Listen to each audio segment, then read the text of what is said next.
Strokes from a presidential pen and a pen from the governor, as well as a beefed up repackaged school choice plan, dominated this cycle this week in Texas politics. Let's get our headlines from our panel, and we'll start first with Patrick Svitek from the Washington Post. Patrick, your headline. Well, I'm coming to you from Washington, where everyone's been talking about the tragic plane crash that happened here. So my headline is Tragedy on the Potomac. Political analyst Karina Kling, your headline for the week. Yeah, no surprise here, but in Texas, education savings accounts are on the fast track in the Texas Senate. Mark Jones from Rice University, your headline for the week. I'll say shock and awe. President Donald Trump went through a lot of ink this week, signing multiple executive orders. The orders range from deportations to dumping DEI. Patrick, several congressional members from Texas want to take those executive orders and make them law, codify them into law. Which ones are you tracking? Look, I think I'm interested in, in a state like Texas, which is already so conservative in its policy and governance. Some of these executive orders reflect, generally speaking, ideas that have already been implemented in Texas. And so in some ways, Texas has taken lead on some of these issues, whether it's legislation that's passed or executive orders that the governor has signed. But there may be some other, gaps to fill based on what Trump has signed into law here, particularly related to immigration. I know the state is constantly trying to push the envelope on that. So maybe there's some things that Trump is doing on that the state can take some inspiration from. Karina, the governor sure is talking a lot about border security, and that's probably going to be a big issue Sunday during his State of the State address, right? Yeah, I would imagine he would touch on it. And I think, something that we've been watching and maybe some Texans were potentially surprised about is that both the House and Senate base budgets still allocate $6.5 billion towards border security. Lieutenant Governor Dan Patrick, as well as Governor Abbott, had maybe indicated that might be reduced because with Trump back in the White House. But I think Governor Abbott is just really doubling down. He has asked last week the federal government for reimbursement of the $11 billion for what the state has pumped into Operation Lone Star, the border security efforts here. But I think that this is just Governor Abbott saying we're moving forward, we're moving ahead, and we're going to, implement and help with the policies that Trump is doing. And hopefully we'll get some of that money back, and then maybe we'll see some differences there. But definitely going to be brought up during his State of the State address on Sunday.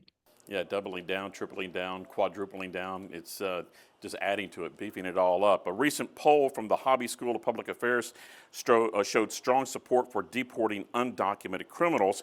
But Mark, a large percentage also favored a pathway to citizenship.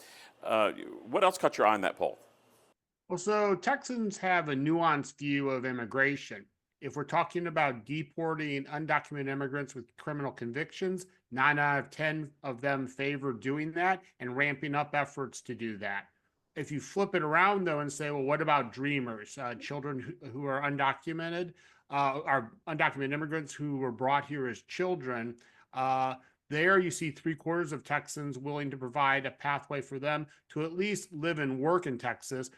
Even the 2/3 of Texans who believe there should be a pathway for people to remain in the United States are split down the middle between those who believe that they should be able to pursue citizenship and those who believe that the sort of maximum should be legal permanent residency. I think what it reflects is that Texans have a sort of varied view to the extent to which the Trump administration focuses on deporting people with criminal convictions and people who have overstayed their asylum claims and have removal proceedings against them.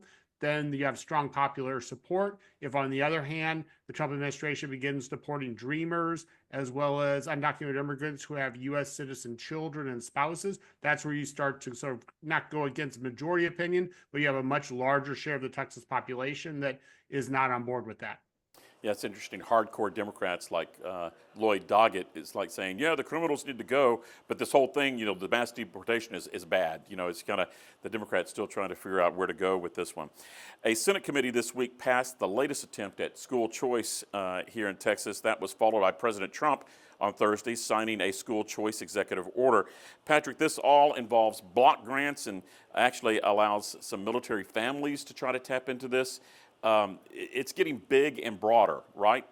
Yeah, that's correct. And I think with Trump back in the White House, you have more momentum behind this general concept than before, obviously, than with Joe Biden in the White House. And so Republicans in Texas are going to have much more political cover at the national level to pursue this agenda, this legislative session.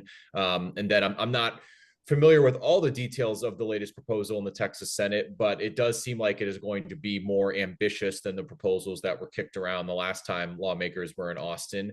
And, I think that's a natural outgrowth from what happened politically in the time since they were last in Austin, which is, this was a top issue in a number of primaries. People lost their seats partly over this issue. And so it makes sense that supporters of this proposal are now returning to Austin more emboldened than ever and trying to come up with a more ambitious policy proposal. The Senate version of SB 2 theoretically could clear the Senate next week, and then the big fights in the House, right, Karina? Yeah, for sure. And we're hearing from the lieutenant governor saying this will get passed next week. We're assuming that Governor Abbott will make school choice education savings account a priority item in a state of the state address, which means they can move this forward very fast and quickly. We are yet to see House committees, yet to see a House bill. But Governor Abbott, as Patrick was alluding to, says he has the votes in the House to pass this. And the House has a new speaker who has been on board with this and in favor of this. So I think we're going to see it move pretty quickly in the House. Democrats obviously are going to still put up a fight, and some of those rural Republicans who have banded together with Democrats in the past to try and stop this thing. We'll see what kind of procedural maneuvers they may be able to come up with.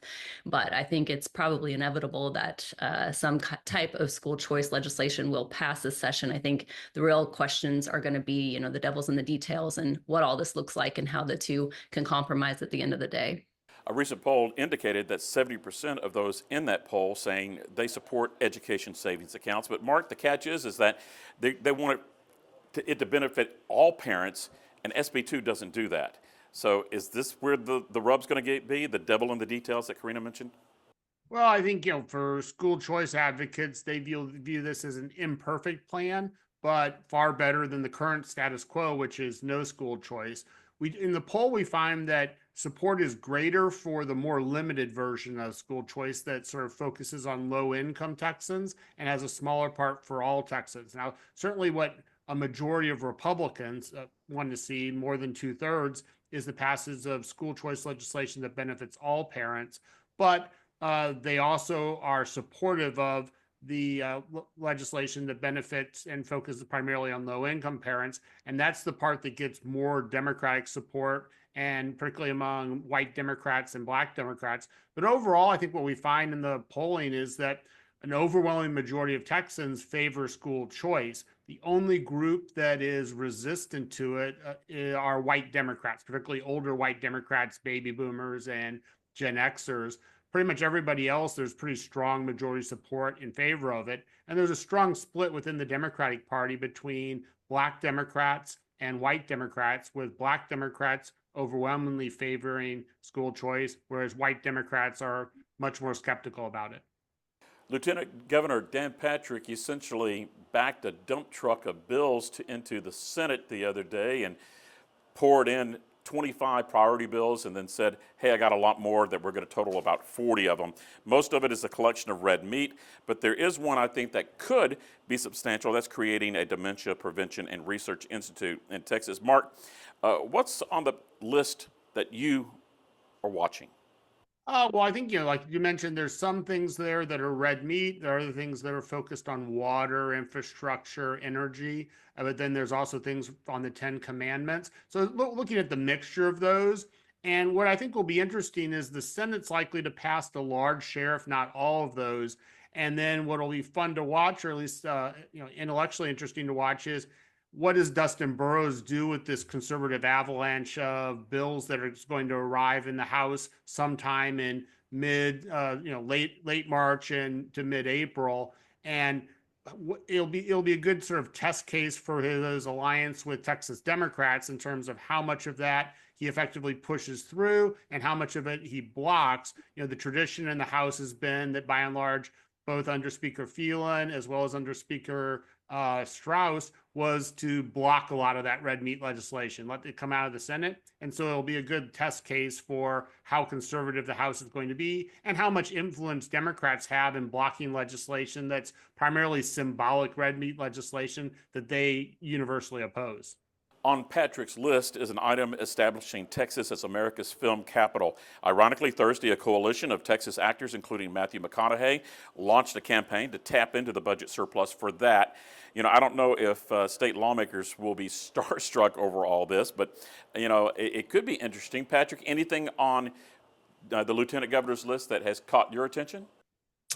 Yeah, two things. I mean, I saw some items on there that seemed to echo what Republicans are pursuing nationally. There was a state level effort to do a Department of Government Efficiency. I also saw one of the bill titles was Make America Healthy Again. And so, you know, clearly reflecting the moment we're in, that now Republicans control the White House. You're going to see Texas Republicans continue to try to complement or augment policies that Republicans are pushing at the national level. And then more focused on recent political history in Texas on some of these items, in addition to school choice, some of these items like the 10 Commandments bill, like banning foreign ownership of land. It'll be interesting to see how smoothly those proposals go through the House, given that the House last time showed little interest in those kinds of proposals in when the two chambers were fighting. I have a suspicion that this time they're going to probably have a much smoother path in the House, which just continues to show, I think, how things, policy making in Texas is shifting to the right.